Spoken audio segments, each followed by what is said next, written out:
Pendant des années, les robots humanoïdes, c'était un peu la risée des conférences tech, non? Ah oui, carrément.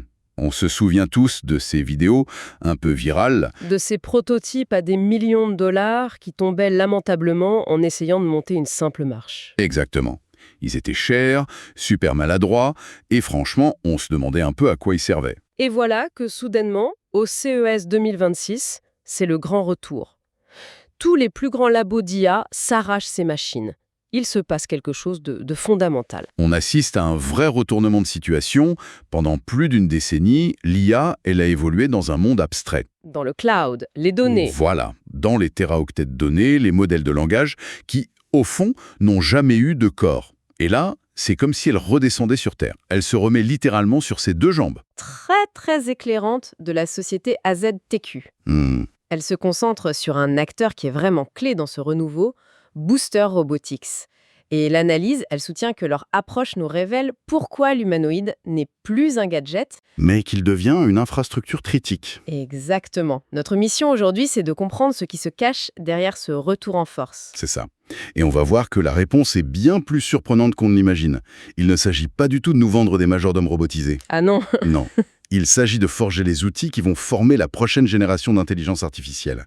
Et surtout, les humains qui vont les construire. D'accord. Alors, commençons par le début. On a parlé de leur mauvaise réputation. Historiquement, la robotique humanoïde était bloquée par... quoi ça? Un trio de problèmes, c'est ça. C'est ça. Des coûts astronomiques d'abord. Ensuite, une fragilité extrême. Et puis, au final, une utilité quasi nulle, en dehors des labos. Alors, qu'est-ce qui a changé? Qu'est-ce qui fait qu'on en reparle si sérieusement aujourd'hui? Ce qui est fascinant, en fait, c'est que ce n'est pas une seule innovation qui a tout débloqué. C'est une convergence. Une convergence. Oui, de 3 vagues technologiques qui sont arrivées en même temps et à maturité.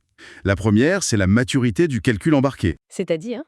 En gros, on a maintenant des puces, des GPU, des processeurs dédiés à l'IA qui sont si petits et si puissants qu'on peut mettre un véritable cerveau directement dans le robot. Donc le robot n'a plus besoin d'être téléguidé en permanence depuis un serveur distant. Exactement. Son intelligence est locale. Et ça change tout en termes de réactivité. La décision est quasi instantanée. Et ça doit aussi tout changer en termes de fiabilité, j'imagine. Si la connexion au cloud est coupée, le robot... Il ne devient pas une brique inerte de 200 kilos. Il peut continuer à fonctionner, à être autonome. C'est un point essentiel pour la sécurité. D'accord. Donc première vague, la puissance de calcul. Quelle est la deuxième? Les progrès en locomotion et en contrôle, les algorithmes qui gèrent l'équilibre, la marche, la coordination, Ah oui. sont devenus infiniment plus sophistiqués. On est passé de robots qui marchent péniblement sur un sol parfaitement plat à des machines capables de s'adapter, de se rattraper après une bousculade. Ils sont plus agiles, plus robustes. Attends, ça me surprend un peu. Je pensais que le principal frein était purement logiciel, qu'on attendait juste que les cerveaux IA soient assez bons. C'était d'un obstacle immense, la mécanique. Et c'est là qu'arrive la troisième rupture, et pour moi la plus importante. Laquelle? C'est l'essor de ce qu'on appelle l'IA incarnée, l'Embodied AI. L'IA incarnée. C'est une idée simple mais profonde. Vous ne pouvez pas vraiment apprendre à nager en lisant un livre. Il faut sauter dans l'eau. Sentir la résistance, la température. Le risque de couler. C'est fascinant, ça me fait penser au développement d'un enfant en fait. Oui, un bébé n'apprend pas la gravité parce qu'on lui explique une formule de physique. Non, il l'apprend en tombant, encore et encore. Et on applique la même logique à une machine. C'est exactement l'idée. Pour une IA, le monde physique, c'est l'eau. Sans corps, elle ne fait que lire le livre. Pour vraiment comprendre des concepts comme la friction, l'inertie, la fragilité d'un objet, elle doit pouvoir le toucher, le pousser, le faire tomber. Et pour ça? Pour ça, la forme humanoïde, avec ses mains, ses jambes, sa vision à hauteur d'homme, redevient soudain la plateforme d'apprentissage la plus riche et la plus pertinente qui soit. Et c'est précisément là que l'analyse d'Aztec positionne Booster Robotics. Leur approche est à contre-courant total de l'imaginaire de science-fiction. Ah oui, complètement. Ils ne cherchent pas à vendre le produit fini, le robot qui fait tout. Leur philosophie est différente. Oui, c'est celle de la plateforme ouverte. Il faut voir leurs robots moins comme des voitures autonomes prêtes à l'emploi, et plus comme des simulateurs de vol. Des simulateurs de vol. Oui, sur lesquels on forme les meilleurs pilotes. Booster ne vend pas le pilote d'IA, il vend le simulateur pour créer une génération entière de pilotes. Donc leur cible, ce ne sont pas les consommateurs, ce sont les créateurs. Exactement. Les chercheurs, les étudiants, les ingénieurs. Leur but n'est pas de remplacer l'humain. Non, Il est de former la prochaine génération d'IA et surtout la prochaine génération d'ingénieurs qui sera capable de la maîtriser. C'est pour ça qu'au CES, ils n'ont pas montré un seul robot miracle. Non, ils ont montré un duo très stratégique, le T1 et le K1. Voilà, D'accord. Alors le T1, si j'ai bien compris, c'est la Formule 1 des labos, la machine d'élite. c'est ça. Le T1 est un humanoïde grandeur nature, une bête de course conçue pour la recherche de pointe.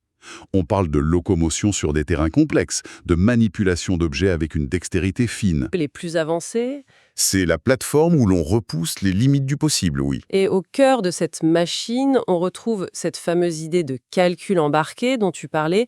Il y a une puce NVIDIA, c'est ça? Une Jetson AGX Orin. Oui. Et ça, c'est le cœur du réacteur. Ce n'est pas un détail technique, c'est ce qui rend l'IA vivante dans le robot. L'intelligence n'est plus dans le cloud. Elle est là, dans le torse du robot. Ça lui permet de percevoir son environnement, de voir un objet, de décider de le prendre et d'ajuster la force de ses doigts en quelques millisecondes, Une boucle perception, décision, action en temps réel. sans latence. C'est ça qui est la clé de l'apprentissage par l'interaction. Il apprend en faisant, pas en attendant des ordres d'un data center à des milliers de kilomètres. Il peut sentir si l'objet qu'il tient commence à glisser et resserrer sa prise, instantanément. D'accord. C'est clair pour le T1. Mais l'analyse suggère que la véritable révolution, le game changer, c'est son petit frère, le K1. Qu'est-ce qu'il a de si spécial? Ce qu'il a de spécial, c'est qu'il prend toute cette technologie de pointe, Et la rend accessible. accessible, oui. Le K1 est plus petit, il est portable, modulaire, et surtout son coût est drastiquement réduit. L'objectif, c'est de le mettre entre les mains des étudiants dans les écoles d'ingénieurs, les universités, les clubs de robotique. L'analyse utilise une formule qui résume bien, je trouve. C'est un humanoïde scalable, pas élitiste. C'est exactement ça. Et il a déjà un sacré pédigré. Il a été éprouvé dans les compétitions RoboCup. Ah, la RoboCup. C'est pas anodin, ça. Non, c'est un gage de crédibilité énorme. Il faut imaginer ce que c'est une RoboCup. C'est le chaos organisé. Des robots qui se taclent pour marquer un but. Des batteries qui lâchent en pleine finale, des équipes qui doivent recoder une stratégie en pleine nuit. C'est dans cet environnement-là qu'on voit si une plateforme est vraiment robuste, pas dans une démo sur scène parfaitement contrôlée. Du coup, pour les étudiants, ça change tout. Ils ne sont plus de simples spectateurs. Ils mettent les mains dans le cambouis. Ils programment leurs propres algos de marche, ils testent leurs modèles de vision, ils se confrontent aux vrais problèmes, un capteur qui tombe en panne, une batterie qui se décharge trop vite. C'est un outil pédagogique surpuissant, Ça démocratise une technologie qui était, il y a encore 5 ans, réservé à une poignée de laboratoires d'élite dans le monde. C'est ça la vraie rupture. un autre point que l'analyse met en avant, c'est que ces robots ne sont pas des boîtes noires. Ils sont conçus pour s'intégrer dans un écosystème. On parle de compatibilité avec ROS 2. Le Robot Operating System. C'est un peu le Windows ou l'Android de la robotique, c'est ça? Une plateforme commune. C'est une excellente analogie. ROS2 est devenu le standard de fait. Ça permet l'interopérabilité. Une équipe à Stanford peut développer un nouvel algorithme de marche, le partager sur GitHub. Et une autre équipe à Tokyo peut le télécharger et le tester sur son propre K1 en quelques heures. Voilà, ça accélère la collaboration et la reproductibilité des expériences à une vitesse folle. Et dans cet écosystème, il y a aussi la simulation qui semble jouer un rôle absolument crucial. Elle est au cœur de la méthode. Ce va-et-vient permanent entre le virtuel et le réel, c'est ce qui permet d'accélérer l'apprentissage de l'IA. D'accord, alors comment ça marche, cette boucle? Le processus est assez simple et puissant. D'abord, on entraîne un comportement dans un simulateur, un jumeau numérique du robot. On peut le faire tourner des milliers de fois, le faire chuter sans risque pour le matériel. Exactement. On le forme intensivement dans le Matrix, en quelque sorte. Une fois que l'algorithme semble performant dans ce monde virtuel, Mhm. on le transfère sur le robot réel, l'étape de vérité. Le test face à la physique. Et là, on observe, on analyse les résultats, les échecs, les succès. On voit où la simulation était trop parfaite et où la réalité a introduit des imprévus. Et avec ces données du monde réel, on retourne dans le simulateur pour l'améliorer et on recommence la boucle. C'est ça. Ce cycle simulation-transfert-analyse, c'est le moteur du progrès. Et les plateformes de boosters sont conçues précisément pour rendre cette boucle aussi fluide et rapide que possible. Alors, si on prend un peu de recul, qu'est-ce que tout ça signifie? Le message de Booster Robotics au CES 2026, si on suit l'analyse d'Azetex, c'est que l'humanoïde, ce n'est pas la destination finale. Non, c'est le véhicule. C'est ça. Ils ne vendent pas un futur fantasmé où des robots nous apporteraient le café. Ils fournissent les outils pour construire ce futur. C'est pour ça que l'analyse insiste sur le terme d'infrastructure. Et ça débouche sur un enjeu qui dépasse largement la technologie. Oui, un enjeu de souveraineté. De souveraineté, c'est-à-dire? La capacité à former des milliers d'ingénieurs qui maîtrisent l'IA incarnée, qui comprennent le lien intime entre un corps physique et un algorithme, qui savent construire des systèmes autonomes fiables. Ah, c'est devenu une compétence stratégique pour un pays ou un continent. La compétition ne se joue plus seulement sur la qualité du code. Non, mais sur la maîtrise de l'interaction entre le code et la machine. Précisément, les économies qui maîtriseront ces plateformes et qui formeront les talents pour les utiliser auront une avance considérable. Et on ne parle pas que de la robotique de service. Non, on parle de l'industrie manufacturière, de la logistique, de la défense, de l'assistance médicale. C'est un enjeu de compétitivité et d'autonomie stratégique absolument majeur. Donc, pour résumer, ce que le CES 2026 nous montre, ce n'est pas encore l'arrivée imminente de l'humanoïde dans nos vies de tous les jours. C'est quelque chose de plus profond.